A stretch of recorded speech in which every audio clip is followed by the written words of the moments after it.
இன்றைக்கி மார்னிங் பிரேக்ஃபாஸ்ட்டுக்கு சப்பாத்தி செய்ய எடுத்துக்கொண்டேன்.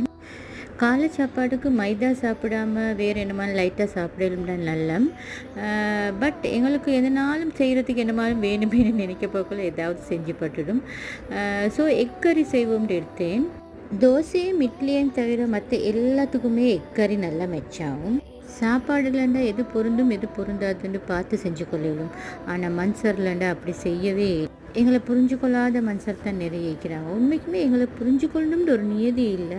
ஆனாலும் நாங்கள் நல்ல விஷயம் செய்யக்கொள்ளையும் அதையும் தவறாக எடுத்துக்கொள்கிறாங்களேன்னு நினைக்க போக்கொள்ள மிச்சம் மனசுக்கு கவலையாயிக்குது. அந்த நேரத்துக்கு நாங்கள் செஞ்சதெல்லாம் போதுமப்பா, இனி நாங்களே ஒதுங்கி கொள்வோம்னு நினைச்சிட மாதிரி ஆகிடுது. அது கூட பிறந்த பிறப்பாவும் கூட இருக்கலாம்.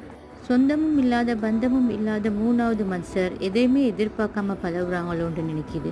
அப்படி வந்தவங்க நிறைய பேர் மனசை புரிஞ்சு கொண்டு மனசுக்கு ஆறுதலாகவும் நல்ல ஃப்ரெண்ட்ஷிப் கொண்டு போகிற